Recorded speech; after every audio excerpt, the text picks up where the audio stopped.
Shalom y bienvenidos a Vía Haftaj Israel, una frase hebrea que significa amarás a Israel. Esperamos que se queden con nosotros, ya que nuestro maestro, el Dr. Baruch, nos compartirá una enseñanza expositiva de la Biblia. El Dr. Baruch es profesor titular del Instituto Zera Abraham, con sede en Israel. Aunque todos los cursos en el instituto se imparten en hebreo, el Dr. Baruch se complace en compartir esta enseñanza en inglés con doblaje al español. Para más información, visítenos en amarasaisrael.org o descargue nuestra aplicación móvil Mi Estudio Bíblico. Aquí está Baruch y la lección de hoy. Aprende un principio bíblico. Cuando estás leyendo la palabra de Dios, especialmente en los evangelios, y notas un cambio de ubicación, eso usualmente implica un cambio en el tema. Habrá un nuevo asunto que será discutido y enseñado por la palabra de Dios. Y vemos un cambio de ubicación en el estudio de esta semana. Toma tu Biblia y ve conmigo al Evangelio de Lucas, capítulo 18. Evangelio de Lucas, capítulo 18. En este pasaje, el Mesías está revelando a sus discípulos que van a subir a Jerusalén. Y específicamente, van a subir debido a la fiesta de los panes sin levadura. Existe un día de preparación muy importante para esa festividad, que conocemos como la Pascua, cuando los corderos de Pascua eran sacrificados, cuando eran inmolados en Jerusalén. Y si estudias la palabra de Dios con detenimiento, encontrarás que el día en que el Mesías fue crucificado, cuando fue clavado en esa cruz, cuando su sangre fue derramada y cuando murió, fue de hecho en la Pascua. Él murió para ser nuestro Redentor, y Él comenzará a revelar estas cosas de una manera muy clara a sus discípulos. Pero sus discípulos, como veremos, no comprendieron, no entendieron lo que se les estaba diciendo. ¿Por qué razón? Muy simple. Cuando no tienes mentalidad de reino, no entenderás la revelación de Dios. Puedes leer la Escritura. Alguien puede compartirla contigo con precisión, pero si no tienes una conexión con el reino, la palabra de Dios te será muy confusa. Bien, leamos juntos este capítulo 18, comenzando desde el versículo 31. Evangelio de Lucas, capítulo 18, versículo 31, que dice: Pero él tomó aparte a los 12. ¿Quién los tomó aparte? Yeshua. Y de una manera muy dramática y con un propósito, él hizo algo.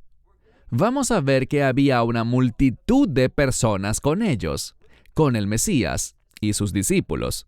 Pero de una manera muy particular dice aquí: Pero él tomó aparte a los 12 y les dijo: He aquí, subiremos a Jerusalén, y todas las cosas que han sido escritas por los profetas acerca del Hijo del Hombre serán cumplidas.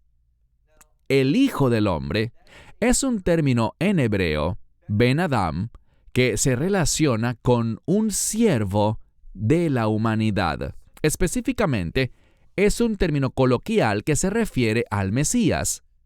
Lo que está diciendo aquí es que el servicio principal del Mesías será cumplido. ¿Cuándo se cumplirá? En la Pascua. ¿Dónde se cumplirá? En Jerusalén. Aquí es donde sucederá la redención para la humanidad. La misión que Dios el Padre le entregó a Dios el Hijo para que cumpliera.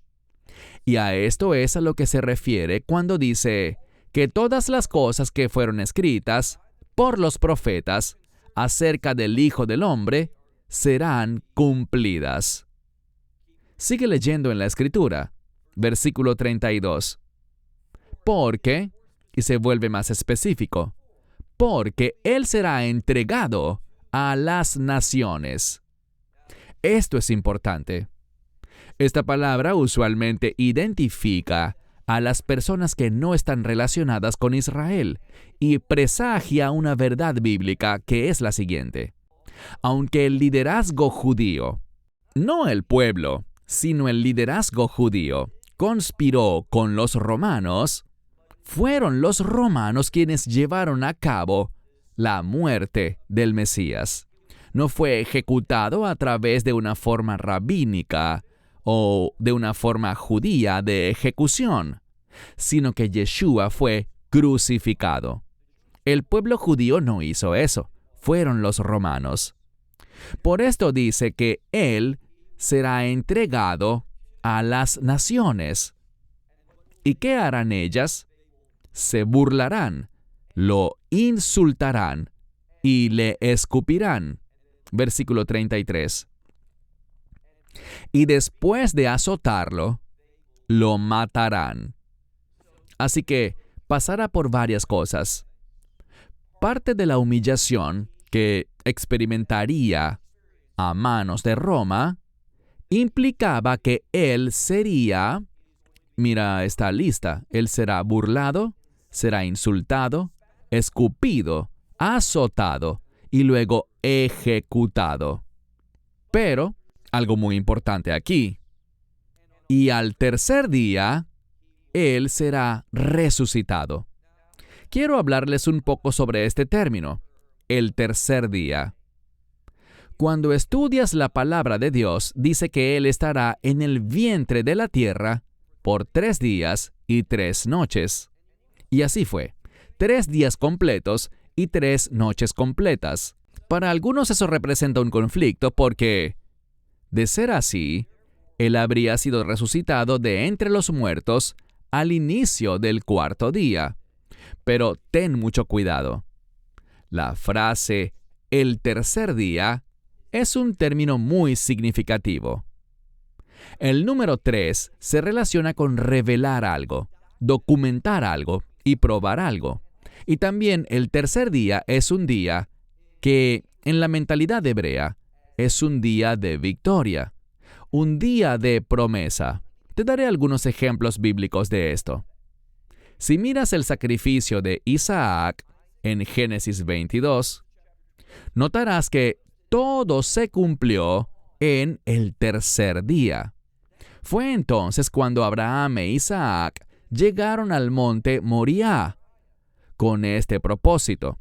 Así que el tercer día es un día de revelación, es un día de victoria, es un día de cumplimiento. Por lo tanto, vemos cómo la resurrección del Mesías confirma, revela y también trae la victoria a cada creyente. Es por eso que el tercer día es enfatizado en relación con la resurrección. Mira ahora el versículo 34. A pesar de que él compartió todas estas verdades con ellos, con los discípulos, que iba a ser burlado, que iba a ser insultado, escupido, azotado y asesinado, pero que resucitaría de entre los muertos, noten lo que dice la Escritura en el versículo 34. Y estos no entendieron estas cosas. Así que estos discípulos no entendieron estas cosas. ¿Por qué será? Leemos al continuar que esta palabra estaba oculta para ellos y no reconocieron. No solo que no sabían, literalmente dice que no reconocieron las cosas que se estaban diciendo. ¿Por qué no lo hicieron? Ya lo he comentado. Porque realmente no tenían una mentalidad de reino.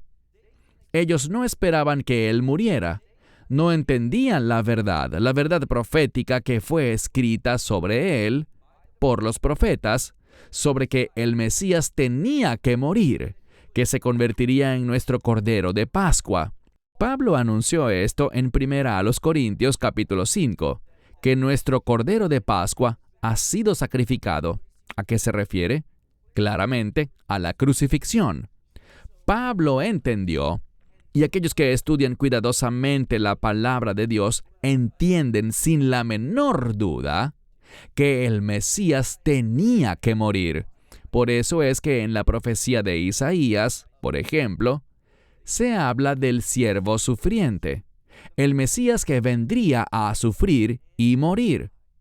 Pero lo que debemos recordar, y que ciertamente es un elemento del reino, es la resurrección. Siempre que haya un pasaje de la Escritura que trate sobre la resurrección, entendamos que la resurrección siempre está vinculada al reino de Dios. El hecho es que ellos no entendieron su resurrección. Todo eso estaba oculto para ellos. ¿Por qué? Por su falta de fe. Porque estaban comprometidos con el mundo y no con el reino. Por todo eso, no entendieron estas cosas. Versículo 35. Vamos a ver otro cambio. Se retiraban del lugar donde estaban para dirigirse a Jerusalén para la Pascua. Con el fin de ir desde Galilea hasta Jerusalén, era mucho más fácil atravesar el valle del río Jordán, camino que los llevaría a Jericó antes de comenzar su ascenso a la ciudad santa de Jerusalén. Miren el versículo 35. Pero aconteció que cuando se acercaron, literalmente cuando él se acercó a Jericó, ¿qué pasó? Bueno, vamos a ver cómo la Escritura trabaja en conjunto. Lo último que se nos enseñó en el versículo anterior es que los discípulos no entendían. No estaban conscientes de lo que él decía, ni de lo que todo aquello implicaba. Todo eso les había sido oculto, y lo que vemos es que estaban espiritualmente ciegos. Cuando no tienes mentalidad de reino, cuando no estás comprometido con el reino, no te interesa el reino y no tienes la verdad bíblica del reino, cuando esa es la situación de una persona, le será muy difícil comprender correctamente la revelación del reino, la verdad de Dios sobre su reino. Leemos aquí. Pero aconteció que cuando él se acercó a Jericó, cierto hombre ciego estaba sentado junto al camino. ¿Y qué estaba haciendo? Estaba mendigando. Verso 36. Aquí descubriremos un cambio. Este hombre ciego ciertamente no podía ver, pero sí podía oír. Y la palabra de Dios nos dice que la fe viene por el oír y el oír la palabra de Dios. Bueno, él estaba escuchando y noten lo que dice.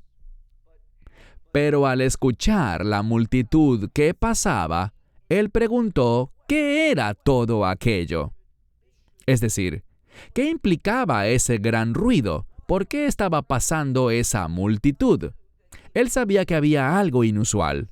Él oyó una gran multitud y por lo tanto preguntó qué significaban estas cosas. Versículo 37. Entonces le proclamaron que Yeshua de Nazaret estaba siendo traído. Eso es literalmente lo que dice. Estoy consciente de que la mayoría de las traducciones bíblicas simplemente dicen que Yeshua iba pasando por allí. Pero no es lo que dice. Literalmente el verbo está en voz pasiva. Él estaba siendo traído. Y eso revela algo. ¿Qué revela? El uso del pasivo, frecuentemente, muestra un propósito. Que el Mesías fue traído a ese lugar y la implicación es que fue por una razón. Ahora, el hombre ciego oyó que Yeshua estaba siendo traído y, por lo tanto, aparentemente ya había escuchado lo suficiente como para saber un poco acerca de Yeshua. Y en este caso, un poco fue suficiente porque noten cómo respondió. Leamos el versículo 38. Y él clamó, aunque una mejor traducción sería decir que él gritó. Es una palabra que implica un grito fuerte. Él realmente quería ser oído. Versículo 38. Y él gritó diciendo, Yeshua, hijo de David. ese es un término mesiánico. Él creía que Yeshua era el Mesías. Y noten lo que pidió. Hablamos de esto hace unas semanas. Él dice, ten misericordia de mí. Sé misericordioso conmigo. ¿Qué estaba pidiendo? Solo una cosa, misericordia. Este hombre podía haber sido ciego, pero no era tonto. Este hombre conocía una gran verdad espiritual. Sabía que el Mesías es el Hijo de David. Sabía que el Mesías era una fuente de misericordia. Por lo tanto, gritó con fuerza, Yeshua, Hijo de David, ten misericordia de mí. Versículo 39. Y aquellos que iban pasando lo reprendieron y le ordenaron que guardara silencio. Bueno, él no estuvo de acuerdo con eso. Dice que él gritó aún más fuerte, Hijo de David, ten misericordia de mí. Este hombre no iba a seguir el consejo de la audiencia. Más bien, él entendía algo. Él entendía en la Escritura lo que nos señala esta palabra al final del versículo 37 en su traducción literal, siendo traído. Muy perspicaz. Le permite al lector entender que el Mesías vino a Jericó. Y sí, su propósito era subir a Jerusalén, para que todo lo que estaba escrito sobre él por los profetas se cumpliera. Pero también había un propósito secundario, y ese era dar vista a los ciegos. El Mesías, y solo el Mesías podía hacerlo, cuando lo identificas como quien es, el Hijo de David, el Mesías. Él es la única fuente que te permite recibir la misericordia de Dios. No hay otro lugar, ninguna religión, ningún otro medio, solo a través de Él. Y cuando vienes a Él, con ese entendimiento, con esa fe, Él te va a responder. Sigue leyendo versículo 40. Pero Yeshua se paró, podríamos decir que se detuvo, pero literalmente dice se paró y lo llamó para que fuera traído a él. Noten que él es ciego. Yeshua está en la multitud y lo que él dice es, traigan a este hombre, este ciego, debe ser traído a mí. Y cuando nosotros, y aquí está el mensaje, cuando identificamos correctamente quién es Yeshua, este Jesús de Nazaret, cuando lo entendemos y venimos ante Él buscando misericordia, Él dará la orden de que seamos traídos ante Él.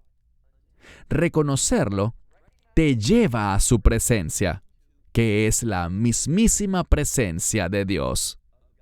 Y noten algo más. Dice, pero después de acercarse a él, Yeshua le preguntó, diciendo, ¿qué quieres que haga? Bien, las palabras aquí dejan algo muy en claro, que Yeshua hizo que lo trajeran ante él para poder preguntarle qué era lo que él quería que Yeshua hiciera por él. Y las palabras aquí muestran que él estaba dispuesto, él quería, él deseaba responder. Y debemos entender que cuando venimos ante el Mesías, reconociendo quién es él, buscando misericordia, podemos tener confianza en que él responderá. Leamos ahora el versículo 41. Pero este dijo, Señor, un término muy importante, Señor. No solo entiende que Yeshua de Nazaret es el Mesías, una fuente de misericordia, sino que también lo llama Señor. ¿Por qué esto es importante? Porque muestra sumisión. expresa que este hombre ciego tenía un compromiso, y ese compromiso se manifestará en unos minutos. Entonces Yeshua dice, ¿qué quieres que yo haga por ti? Y él dijo, Señor, que yo pueda recobrar la vista. La palabra que usó significa levantar la vista, y es un modismo en griego para recuperar la vista, ser capaz de ver nuevamente. Había quedado ciego, pero quería volver a ver. Y fíjense en el resultado. Versículo 42. Y una conjunción muy importante que une el deseo de este hombre con lo que Yeshua va a hacer. Y Yeshua le dijo, ve. ¿Por qué? ¿Por qué este hombre puede recuperar la vista? Noten lo que dice. Tu fe te ha salvado. Bien, hay algo importante aquí, e insisto.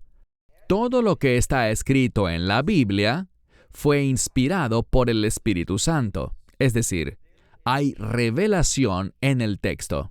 No es por casualidad que tengamos esta palabra para ser salvado.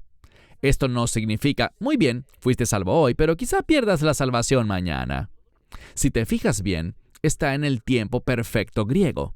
Eso significa que la fe que él demostró, cuando estuvo dispuesto a clamar, aunque otros lo reprendían, esa fe que lo llevó a reconocer a Yeshua y llamarlo Hijo de David, es decir, reconocerlo como el Mesías, esa misma fe que lo llevó a creer que Yeshua es el Señor y que como Señor tenía la autoridad para sanarlo, para que pudiera recuperar la vista, todo esto es a lo que Yeshua se refería cuando le dijo, tu fe te ha salvado.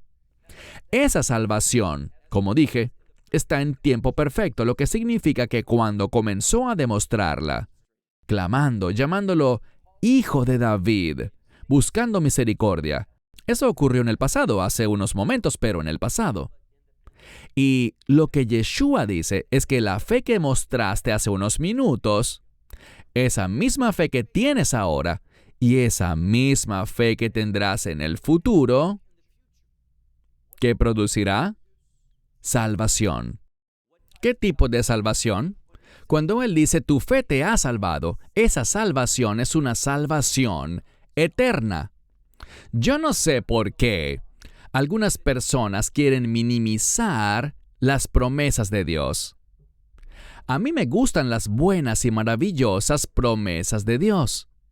Cuando Él promete algo, y Él no miente, Él es capaz de cumplir. No hay una situación con el Señor de señores y Rey de reyes en la que Él diga, caramba, tenía la intención de hacerlo, pero no pude. Eso nunca pasa con el Rey de reyes. Él dice que Él le da a todo el que cree en Él, al que acepta su evangelio, que reconoce su pecado y pone su fe en Él como su Salvador, que ellos recibirán la vida eterna. Eso significa vida para siempre. Y debido a que recibimos vida eterna, y realmente así sucede, la vida eterna nunca puede ser quitada, o simplemente no sería eterna. Así de simple. Así que no dudes de Dios, no lo cuestiones. Cuando Él afirma que le da vida eterna a todo aquel que cree en Él, eso significa redención eterna, mediante la cual tenemos su promesa de que estaremos en su reino, con Él, en su presencia, recibiendo sus bendiciones y sus promesas por los siglos de los siglos. Y nada puede cambiar eso. Lo diré de nuevo. No hay absolutamente nada que pueda cambiar eso. ¿No ves cómo es la fidelidad de Dios con Israel? ¿Cómo Él guarda su pacto? Y si Él guarda este pacto con Israel con respecto a la tierra, y dirás, ¿dónde vemos eso hoy en día? En el hecho de que Él ha traído a su pueblo de vuelta a la tierra de Israel. Sigue sucediendo a diario. Dios está mostrando su fidelidad al devolver al pueblo judío a la tierra de Israel. Él prometió hacerlo y Él cumple todas sus promesas. Por lo tanto, si Él guarda ese pacto antiguo, ciertamente guardará el nuevo pacto, ese pacto del reino. Y eso es lo que la sangre del Mesías ratifica y pone en acción. No es un pacto cualquiera, sino el nuevo pacto, y la palabra nuevo se relaciona con el reino de Dios. Puedo prometerte que no tengo duda alguna, ninguna incertidumbre en lo absoluto, de que cuando recibes el Evangelio, Dios te promete que tu salvación, tu vida eterna, nunca te será quitada. No puede ser arrebatada. Cuando entras en un pacto, ese nuevo pacto, el pacto del reino, nada en lo absoluto puede cambiar eso. No vemos ningún ejemplo bíblico de alguien que pierda la salvación, porque es un regalo de Dios que se recibe por fe. Y cuando Dios discierne que tienes esa fe salvadora, nada, cuando Él la da, nada puede causar que Él la quite. Dios no miente. Él verdaderamente nos da vida eterna.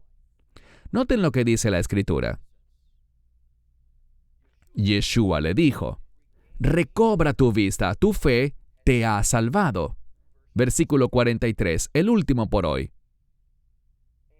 Y de inmediato recuperó la vista y lo siguió. Allí está el compromiso. Esa es su intención. Él quería ver ¿para qué?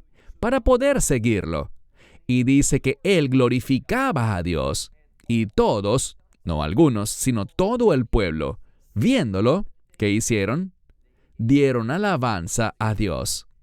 Un milagro maravilloso que confirma el hecho de que si estás espiritualmente ciego, el Mesías puede cambiar eso. Pero tu sanidad comienza con tu reconocimiento de quién es Él. Él no es solamente un maestro, no es solamente un profeta, no es solamente un hacedor de milagros, sino que Él es el Hijo unigénito de Dios. Es el único Salvador, el único Redentor, y Él es el Rey de Reyes y Señor de Señores. Solo cuando lo recibes de esa manera, y de eso se trata la fe, tendrás la seguridad de que pasarás la eternidad en su reino. Nunca tendrás que temer que algo pueda cambiar eso, porque Dios guarda su palabra. Dios no miente. Esperamos que te hayas edificado con el mensaje de hoy y lo compartas con otros. Te invitamos a seguir nuestros estudios cada semana por este canal y por el portal de YouTube de Amarás a Israel. También puedes descargar nuestra aplicación móvil gratuita, Mi Estudio Bíblico. Finalmente, para obtener más información sobre nosotros, visita nuestra web amarasaisrael.org, donde encontrarás otras conferencias de Baruch en audio, video y texto. Hasta el próximo programa. Que el Señor te bendiga en Yeshua HaMashiach, Jesús el Mesías, mientras caminas con Él. Shalom desde Israel.